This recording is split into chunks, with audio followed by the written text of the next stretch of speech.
Good morning everyone. Today I am going to explain Common Error Test 5. इस test के अंतर्गत लड़कों के ग्रुप से निकेश टॉप किए और आयुष टॉप किए।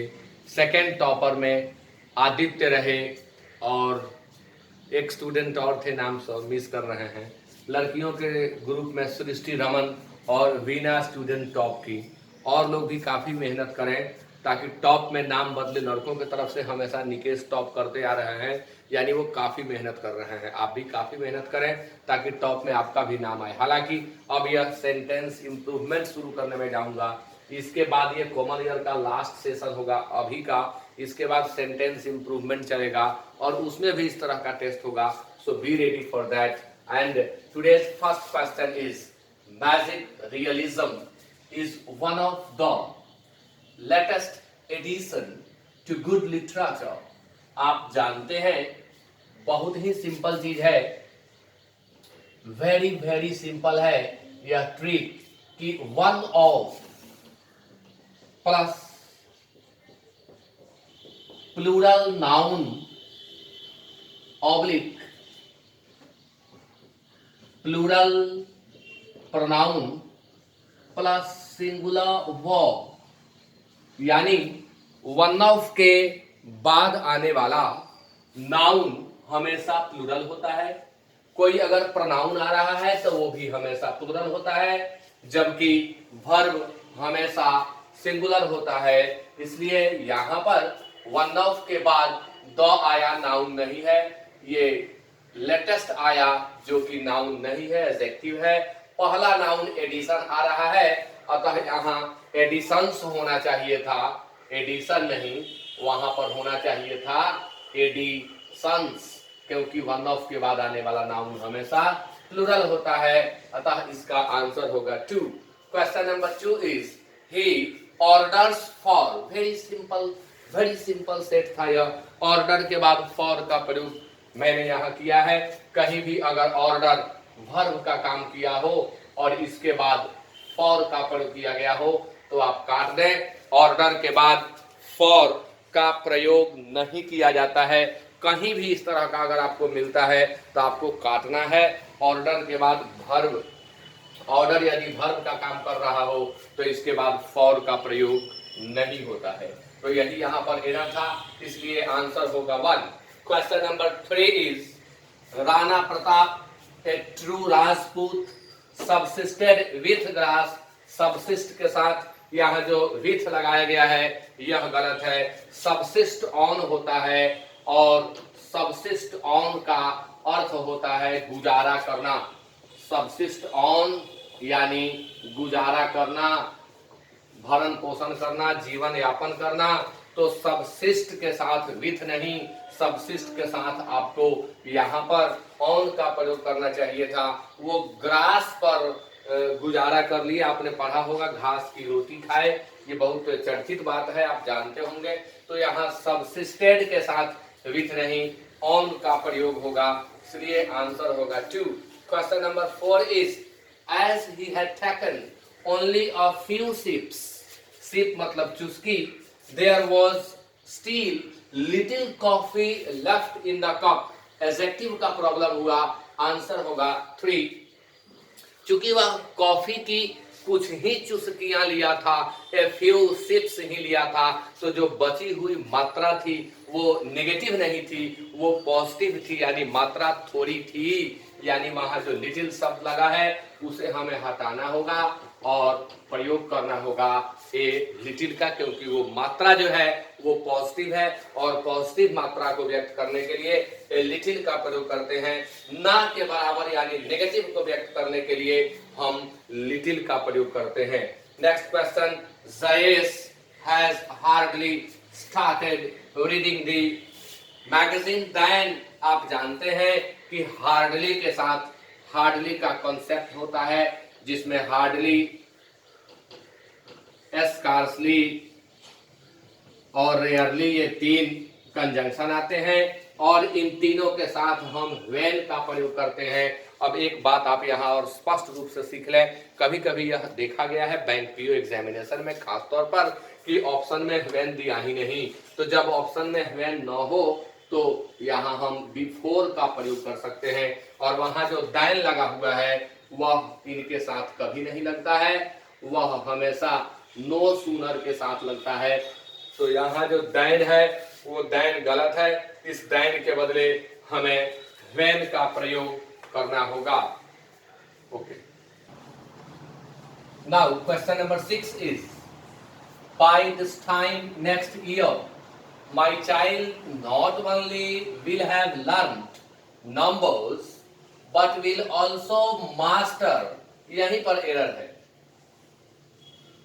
but will also master। सबसे पहले हमें स्ट्रक्चर पर ध्यान देना है।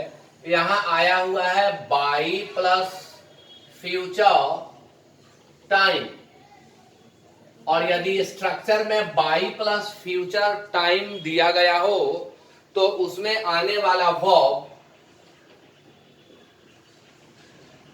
विल हैव प्लस V3 होता है, विल हैव प्लस V3 होता है।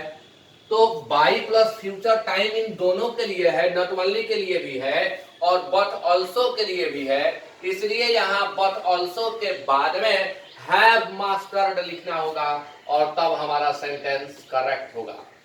हैव मास्टर्ड, क्योंकि ये बाय दिस टाइम या by plus future time will have V3 के स्ट्रक्चर को लेता है, यानी आंसर होगा हमारा pre. Question number 7 is watch how careful the sparrow needs the straws into one another.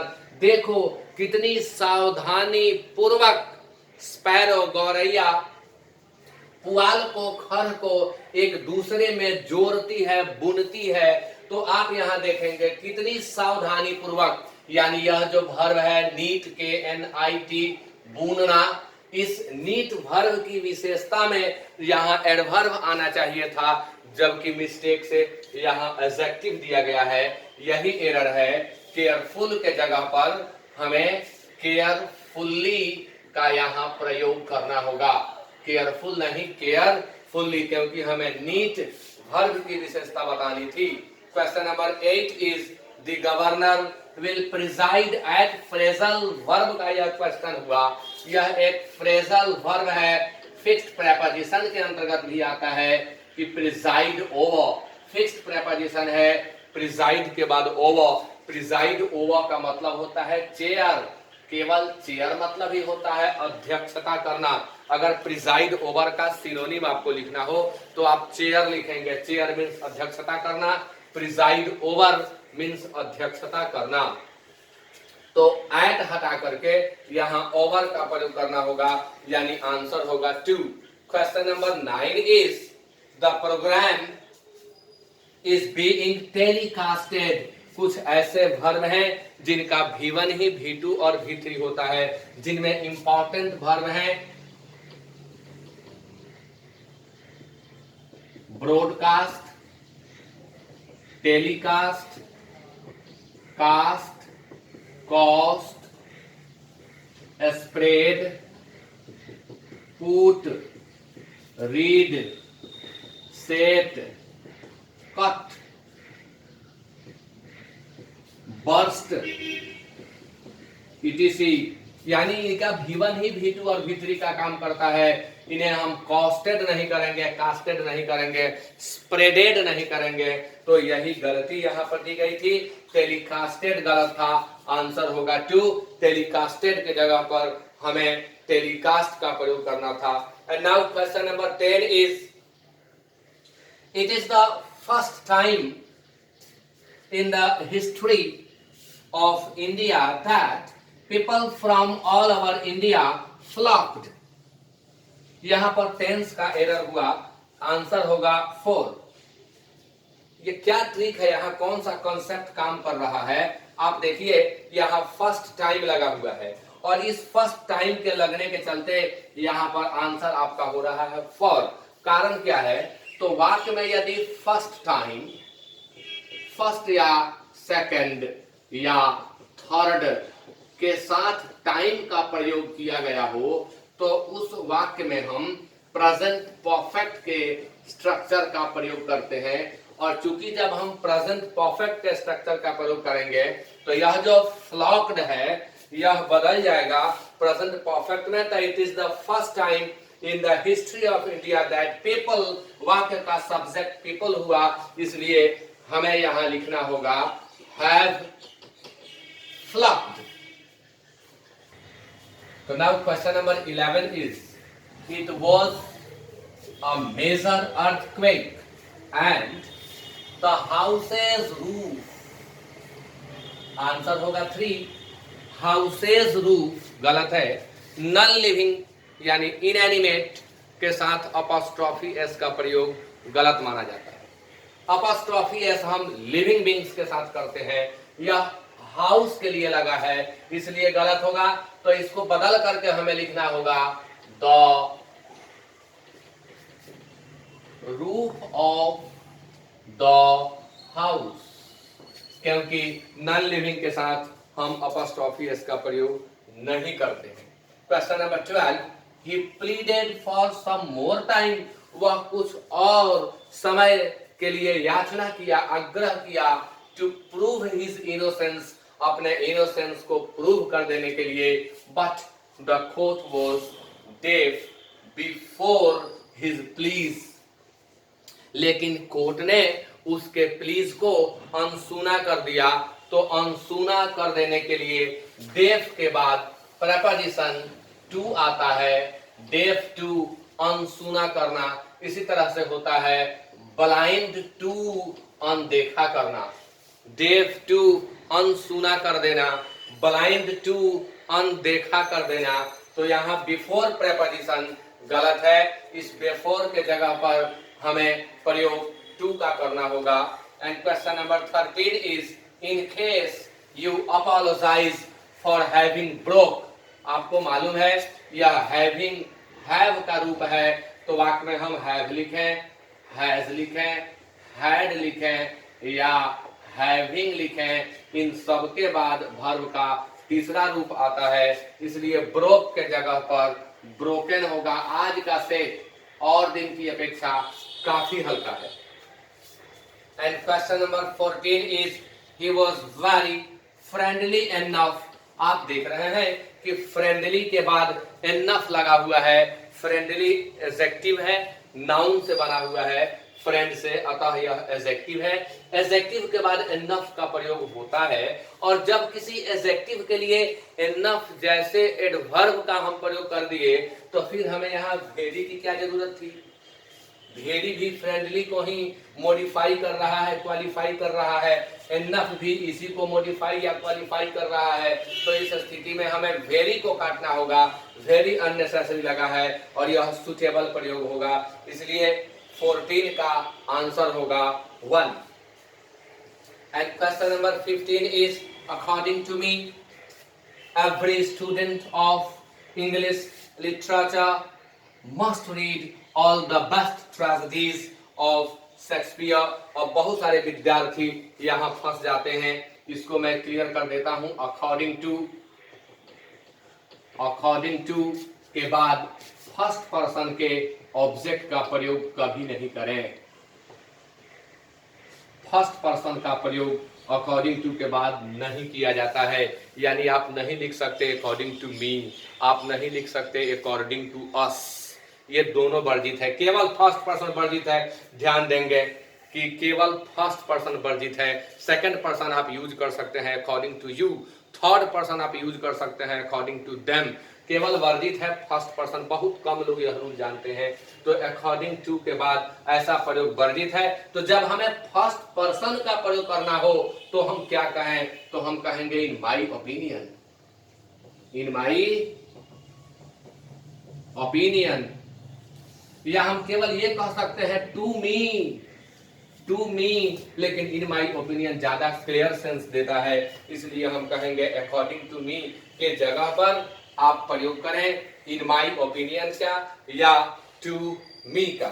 Every student of English literature must के बाद वर्ब वन आना चाहिए। All the best superlative degree को दर्शा रहा है, यानी अन्य कोई एरर नहीं है।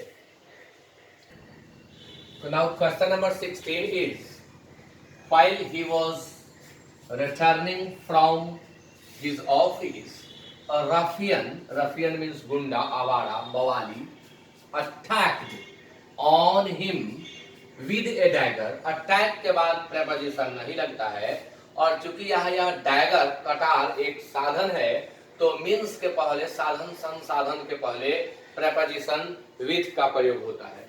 अब यहाँ अटैक के बाद यहाँ एक ट्रिक आपको सीख लेना होगा। अटैक अगर वाक्य में वर्ब का काम कर रहा हो तो इसके बाद ऑन को देखते काटिए। अटैक जब वर्ब का काम कर रहा हो तो इसके साथ ऑन का प्रयोग नहीं होता है। अब अगर यह नाउन का काम कर रहा हो तो इसके बाद ऑन का प्रयोग होता है। तो उसका भी मैं ट्रिक बता देता हूं। जब भी अटैक नाउन का काम करता है तो अपने पहले एक डिटरमाइनर लेता है, a and the, my, our, your, his, her, their, its, एक डिटरमाइनर लेता है। और अगर अटैक के पहले डिटरमाइनर आ गया हो तो आप यह समझ लेंगे कि यह नाउन है, क्योंकि नाउन के पहले ही डिटरमाइनर आता है और तब इसके बाद ऑन दिखाई पड़े तो यह ऑन बिल्कुल सही है। लेकिन यहाँ पर तो हमने देखा कि अटैक्ड है, यानी यह वर्ब का काम कर रहा है, और जब भी वर्ब का काम करेगा तो इसके बाद ऑन का प्रयोग नहीं होगा। नाउन का काम करेगा तो ऑन का प्रयोग होगा। और कैसे आप डिफरेंशिएट कर लेंगे मैंने ट्रिक से स्पष्ट कर दिया। अब question number 17, in one of his famous sonnets, one of के बाद noun plural, Milton says that they also serve those who only stand and wait. आप ध्यान दीजिए, इन्वर्टेड कॉमास दिया हुआ है, इन्वर्टेड कॉमास दिया हुआ है। अब इन्वर्टेड कॉमास को हमें हटाना होगा या हमें दैट को हटाना होगा, दोनों में से किसी एक को हमें हटाना होगा। अगर हम इन्वर्टेड कॉमास को हटाते हैं तो हमारा आंसर 3 भी गलत होता है और 4 भी गलत होता है, जबकि कोई एक ही गलत हमें सेलेक्ट करना है। तो क्यों ना हम दैट को हटा दें, क्योंकि एकमात्र दैट को हटा देने से हमारा सेंटेंस करेक्ट हो जाता है। सेज ये इन्वर्टेड कॉमास ले लेगा और हमारा वाक्य करेक्ट हो जाएगा। तो आंसर होगा इसका 2। Question number 18 is, people say that he is a snob. Snob उस व्यक्ति को कहते हैं जो अपने से कम आमदनी वाले लोगों या अपने से नीची जाति के लोगों को धिक्कारता है या नीचा दिखाता है या फील कराता है कि तुम हमसे कमजोर हो, तुम हमसे निचली जाति के हो, तुम्हारी आमदनी हमसे कम है, तुम्हारी हैसियत हमसे कम है, वह व्यक्ति स्नॉब कहलाता है। तो people say that he is a snob, but लोग कहते हैं कि वह एक स्नॉब है। But whenever I meet him, जब कभी मैं उससे मिलता हूं, he always talks to me friendly, वह मुझसे हमेशा मित्रवत बात करता है। यहाँ टॉक वर्ब लगा हुआ है, टॉक्स, और इसके बाद फ्रेंडली लगा दिया गया है। इसी बात पर आप विचार कीजिए, टॉक्स वर्ब है और फ्रेंडली एडजेक्टिव है। समझाने के लिए बीच के शब्दों को हम गायब कर रहे हैं। तो आप जानते हैं कि वर्ब की विशेषता एडवर्ब बताता है, वर्ब की विशेषता एडजेक्टिव बता ही नहीं सकता, इसलिए यह फ्रेंडली शब्द वहां गलत था। अब इस फ्रेंडली को हमें एडवर्ब में बदलना होगा, और फ्रेंडली का एडवर्ब एक शब्द में नहीं होता है। तो इसे एडवर्ब में बदलने के लिए हमें लिखना होगा in a friendly manner, in a friendly manner, यानी इन ए फ्रेंडली मैनर अगर यहां हम लिख दें तो यह हमारा सेंटेंस करेक्ट हो जाएगा। Question number 19, never I have seen such an interesting match. अब यहीं पर एरर है, ज्यादा पढ़ने की जरूरत नहीं है। नेवर आई हैव, इन्वर्सन आपने पढ़ा होगा, और यदि आप नहीं पढ़े हैं तो मेरे YouTube चैनल पर आप इन्वर्सन पढ़ सकते हैं डिटेल्ड में, वहां इन्वर्सन के ट्रिक को मैंने समझा दिया है। और सारे प्रश्न अगर इन्वर्सन से संबंध रखते हैं तो उन ट्रिक से आप सॉल्व कर सकते हैं। तो नेवर आई हैव ये गलत है, यह इन्वर्सन है। अगर वाक्य नेवर से शुरू हुआ है या किसी अन्य एडवर्ब से, hardly, scarcely, rarely, no sooner, seldom, away, here, there, या अन्य टाइम इंडिकेटिंग, प्लेस इंडिकेटिंग या नो से बने एक्सप्रेशन से वाक्य शुरू हुआ हो तो उसके बाद हमें एक्सुलियरी वर्ब का प्रयोग करना होता है। तब सब्जेक्ट का प्रयोग करना होता है, और सेंटेंस पूरा लिख करके अंत में फुल स्टॉप का प्रयोग करना होता है, क्योंकि सेंटेंस अफर्मेटिव रहता है।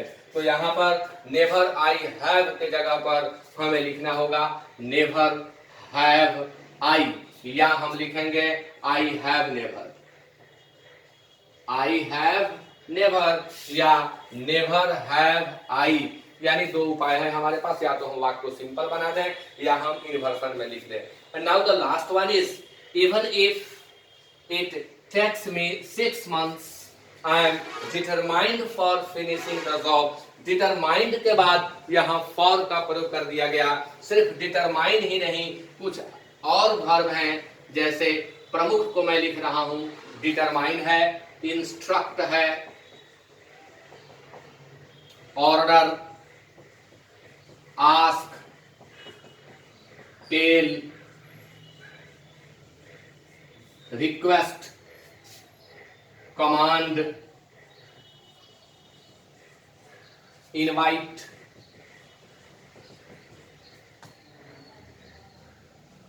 etc प्लस फुल इन्फिनिटिव, यानी इनके बाद हमें 2 + V1 का प्रयोग करना होता है, फुल इन्फिनिटिव का प्रयोग करना होता है। इसलिए यह जो डिटरमिन्ड शब्द लिखा गया है यहाँ फॉर फिनिशिंग गलत है। सिर्फ यही नहीं, इन सब के बाद हमें फुल इन्फिनिटिव का प्रयोग करना होता है, अर्थात 2 + V1 का प्रयोग करना होता है। इसलिए हमें फॉर फिनिशिंग के जगह लिखना होगा टू फिनिश। तो इसी के साथ आज का यह सेशन समाप्त होता है। Thank you very much and have a nice day.